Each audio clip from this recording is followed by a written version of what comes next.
이번엔 하나씩 둘씩 족발을 빼놓습니다. 무슨 문제라도 있는 걸까요? 상태가 안 좋기 때문에 이거는 우리가 사용을 할 수가 없습니다. 이 족 같은 경우는 좀 빨갛게 변색이 돼가지고 색깔이요? 고추갈 때 이렇게 변색이 된 거는 나중에 저희가 사용할 때도 삶게 되면 색깔이 적당하게 안 나와가지고. 겉모습을 확인하는 것에서 끝내지 않고 냄새까지 맡아보는데요.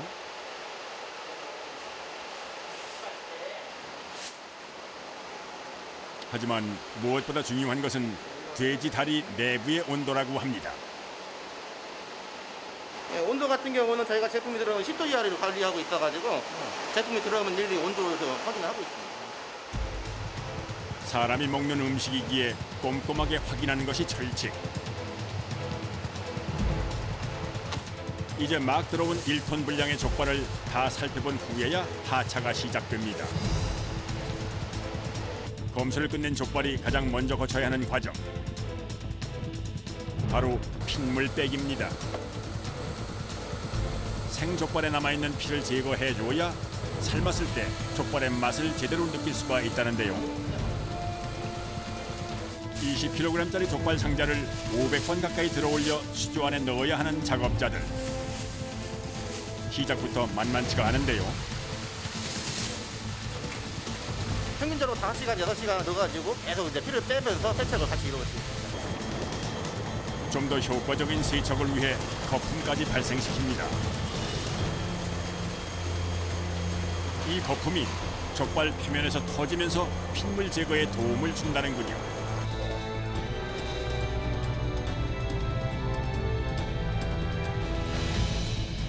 6시간 후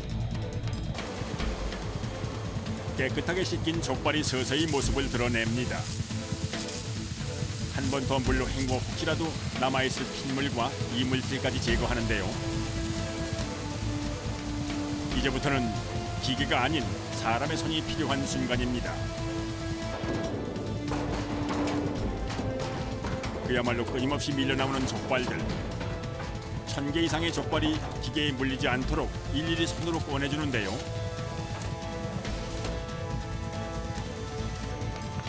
그저 통에 담는 것처럼 보이지만 작업자들의 손길이 필요한 진짜 이유는 따로 있습니다.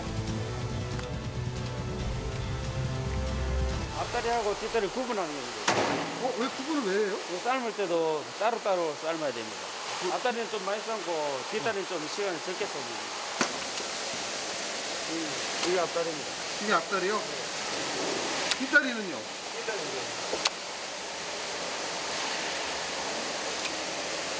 여기는 이 살이 면적이 많고 여기는 뒤에 잘라줍니다. 그러고 보니 관절이 꺾여 있는 뒷다리와 두툼한 앞다리가 구분이 되는군요. 그렇게 30분가량 앞다리와 뒷다리를 구분해 담는데 온 신경을 집중합니다.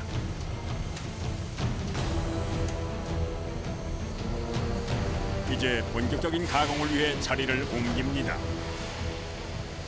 삶으려고 삶으려고. 아, 삶으려고요? 예, 넷피인데 들어서는 순간 열기가 느껴지는 이곳. 약 30개의 대형 솥에서 족발 삶을 준비가 한창인데요. 구멍이 뚫려있는 커다란 원통에 앞다리와 뒷다리를 나눠놓기 시작합니다.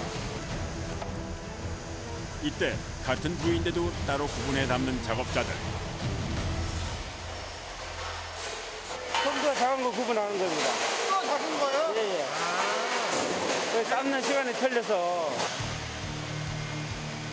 아무리 작은 차이라도 맛을 좌우하기 때문인데요. 대량 생산일수록 섬세한 작업은 사람의 손길을 필요로 하기 마련.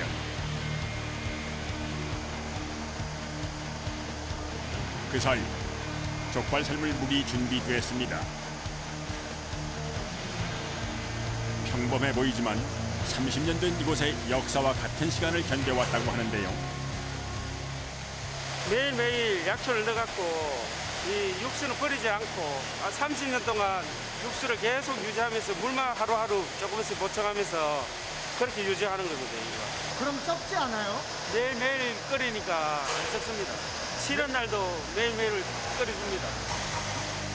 애지중지 관리해온 이 원물이 종갓집의 시간장과 같은 역할을 하는 셈.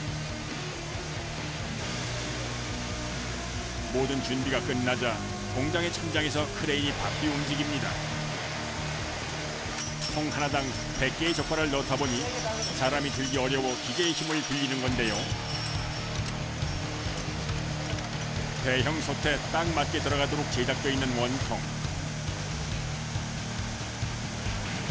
때문에 위치를 잘 맞춰 넣으려면 작업자 3명이 한 몸처럼 움직여야 합니다.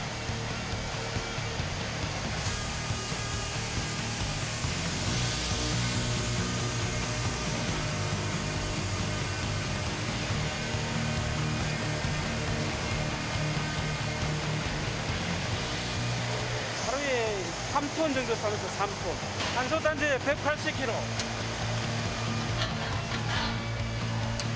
날씨가 따뜻해지며 늘어난 주문량.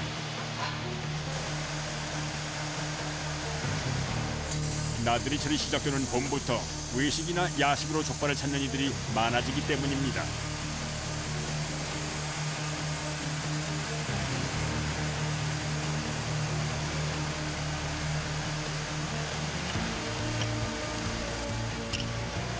원물의 농도를 맞추기 위해 일정량의 물을 보충한 후 손마다 연결된 스팀건의 압력을 조절해줍니다. 너무 많이 끓여도 안 되고 센 불을 끓여가고 펄펄 끓으면 중불로 맞춰서 2시간 삶아야 돼요. 이곳에선 가스불 대신 손 내부의 빈 공간에 전기를 넣어 족발을 삶는데요. 찌듯이 삶으면 식감도 좋고 육즙도 풍부해지기 때문이랍니다. 솥이 많으니까 그 끓이면 이게 열이 대단한 겁니다.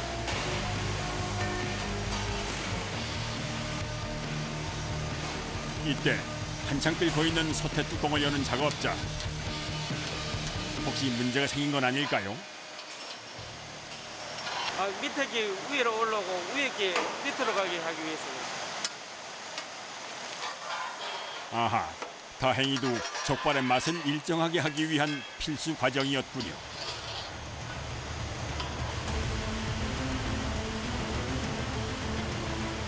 엄청 좋습니다. 한 35도 정도. 수십 개의 솥의 열기에 뚜껑까지 열고 보니 한여름 못지않은 더위가 작업자들을 덮칩니다. 위생무와 마스크 안에 땀이 차올라 이중구에 시달리는데요. 더위 때문에 좀 힘들어요. 더워서. 아, 더운 것 때문에? 네.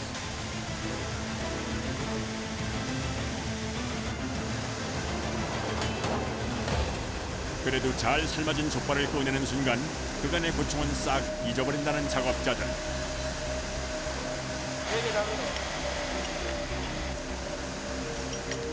가장 먼저 넣었던 족발통을 꺼내보는데요. 족발 특유의 구수하고 기름진 향이 공간을 가득 채웁니다.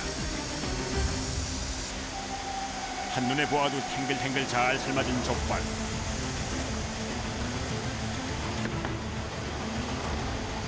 참기름이라도 바른 것처럼 윤기가 흐릅니다.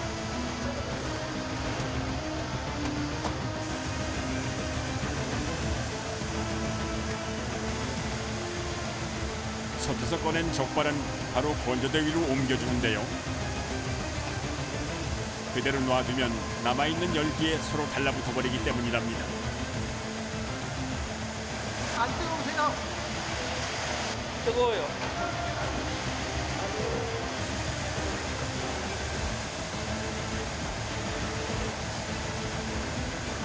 지금부터는 속도와의 싸움.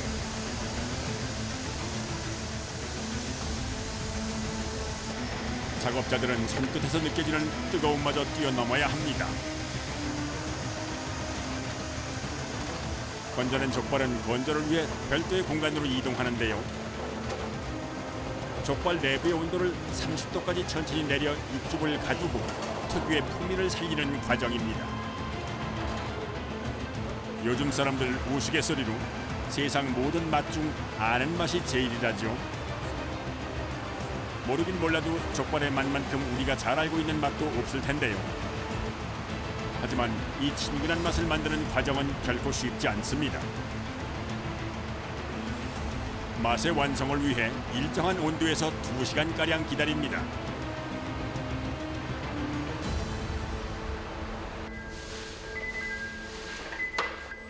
족발이 건져두길 기다리는 사이 작업자들이 분주해집니다. 저 위에 거부터 내려주세요.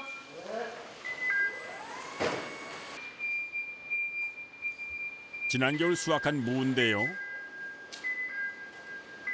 수분이 날아갈까 봐 흙이 묻은 그대로 저장해둔 겁니다. 보쌈김치 만드는데 속 집어넣으려고 지금 세척하는 중이거든요. 800kg. 800kg 정도. 예, 800kg. 이 무는 족발이나 보쌈에 곁들여 먹는 무절이와 보쌈 김치속을 만드는 재료.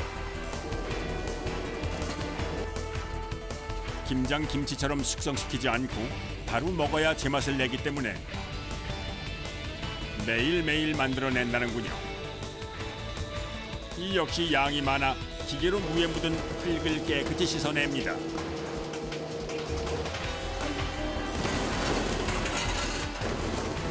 이 과정에도 사람의 손길을 빼놓을 수는 없습니다. 무절이와 김치 속으로 사용하기엔 억센 부분과 상처가 난 곳을 일일이 다듬어 주는데요.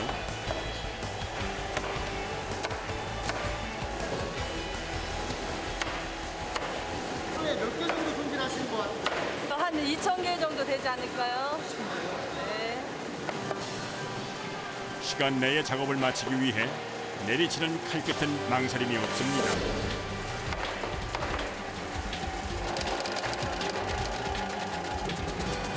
이렇게 손질된 무는 절단기로 이동. 먹기 좋은 길이와 굵기로 자릅니다. 무가 손질되는 사이 한편에선 다른 작업을 준비하는데요. 바로 보쌈 김치용 배추 손질입니다. 족발을 파는 식당에서 보쌈도 함께 파는 경우가 많기 때문인데요. 배추 하루 생산량은 한 400kg 정도 됩니다. 그런데 손질 과정이 일반 김치와는 좀 달라 보입니다. 배추 심을 저희가 보쌈 김치라 하나 한 장 한 장 하거든요. 그래서 심을 파려는 거예요. 이 기계는. 일단 절이실 때 이 포기로 절이시는 게 아니고 한 장 한 장 네, 뜯어서 하시는 네. 거예요? 보쌈 고기를 싸먹기 편리하도록 배추잎을 한 장 한 장 떼어내어 양념을 바르기 위해서입니다. 손이 많이 가는 번거로운 작업이지만 꼭 필요한 과정이기도 하지요. 컨베이어 벨트가 돌아가는 속도에 맞춰 한 장씩 떼어내는데요. 이때 힘을 빼낸 배추를 세로로 세워 흔들어주는 것이 요령입니다. 깔끔하게 떼어낸 배추잎들이 모이는 곳은 거대한 수조. 소금에 잘 구워야지 저기 국산김치를 말거든요. 이때 컨베이어 벨트 끝에서 떨어지는 배추잎이 쌓이지 않도록 사람 손으로 밀어주는데요. 허리가 아파요. 그래도 괜찮습니다. 허리 아픈 거 빼놓고는 괜찮아요. 약 150포기 분량의 김치를 만드는 일, 도저히 허리를 펼 틈이 없습니다. 아삭하면서도 깔끔한 보쌈김치의 맛을 내려면 감수해야 하는 일.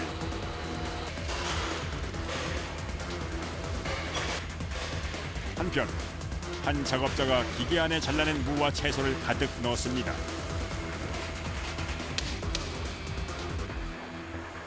당근, 파, 부추, 배 그런 거 들어가죠. 뭐 만드시는 건데? 생절이요.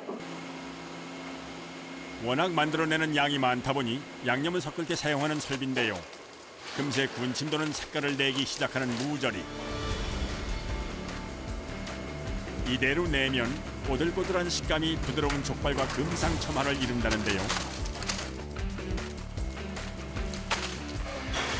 일부는 보쌈용 김치 속으로 사용돼 시원하고 칼칼한 맛을 낸다고 합니다.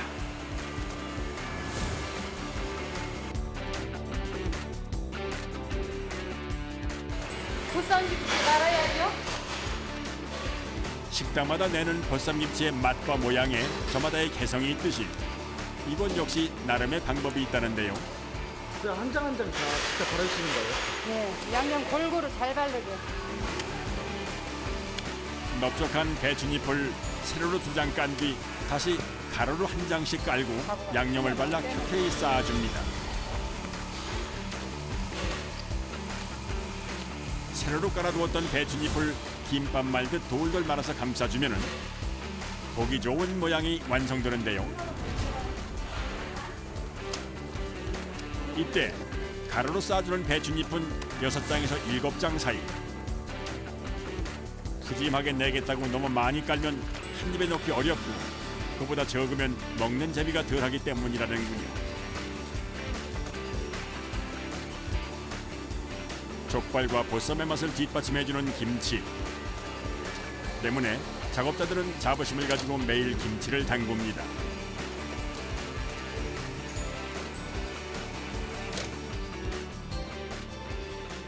오전 생산을 완료하고 홀가분한 마음으로 둘러앉았습니다. 이곳 작업자들의 평균 근속 연수는 10년 이상. 그러다 보니 웃지 못할 변화도 있다는군요. 족발은 자주 드세요? 네, 제가 족발을 진짜 엄청 좋아했는데 냄새를 너무 맡아가지고 요즘은 조금 덜 먹고 있습니다. 그래요? 네네.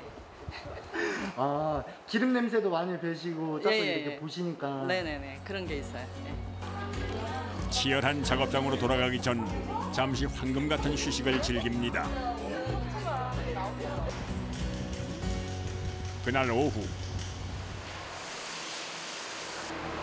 드디어 족발 건조가 끝났습니다.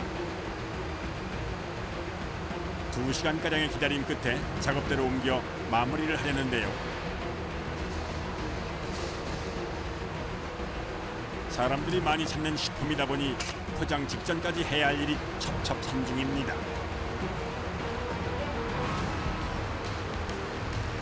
휴대용 토치에 불 꽂히고 족발 구석구석 손질을 하는데요.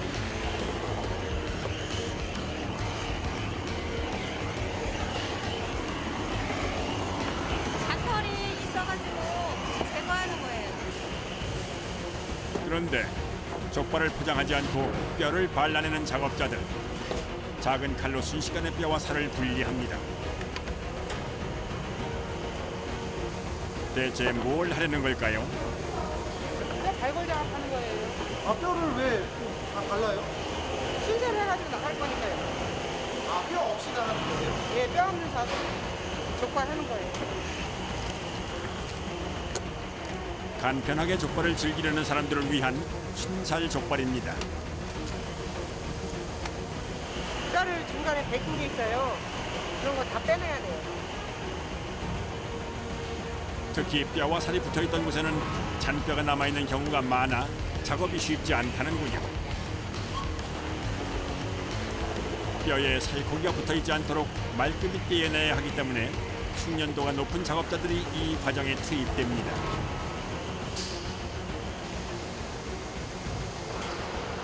한 사람 한 1,000개 좀 넘어요. 1,000개요? 예. 몇 분 작업하시잖아요. 그럼 6,000개 넘지요. 하루 작업량이요? 예. 아무리 자동화 시설이 발달했다지만 사람의 손 없이는 안 되는 일이 아직도 많은 법입니다. 작업자들의 손끝에서 잘 손질된 6천여 개의 순살 족발. 다음 과정을 위해 줄지어 이동하는데요. 손질된 족발의 무게는 약 250g. 한 사람이 먹기엔 푸짐한 양입니다. 이대로 한 점 먹어도 그 맛이 일품일 테지만 그러기 위해선 꼭 거쳐야 할 과정이 있다는군요.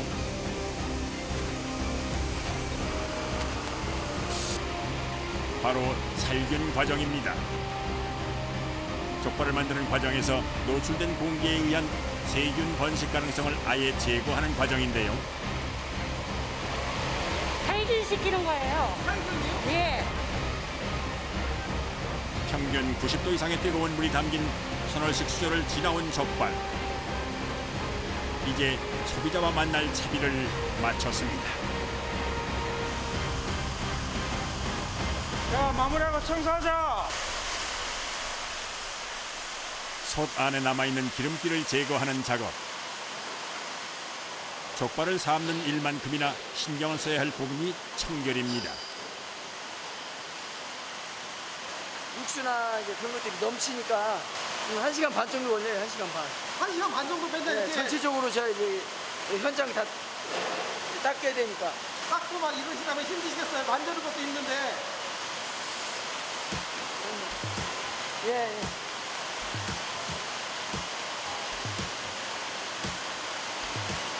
그렇죠. 별로 이제 힘들다고 생각은 안 하는데 해야 되는 일이니까. 기름과 육수로 얼룩졌던 솥과 조리기구를 닦아낸 모습에 상쾌한 기분이 절로 드는데요. 매일 이곳에서 땀 흘리는 작업자들의 원동력이 될 풍경입니다.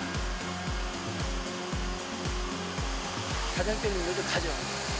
가정이라든지 가정 뭐 여튼 나름대로 목표가 있으니까. 목표가 뭔데요? 저는 이제 가정 때문에 하는 거고. 목표는 뭐 목표 있겠습니까? 이들이 정성을 다해 만든 족발이 누군가의 허기를 채워주는 따뜻한 위로의 음식이 되기를 바랍니다.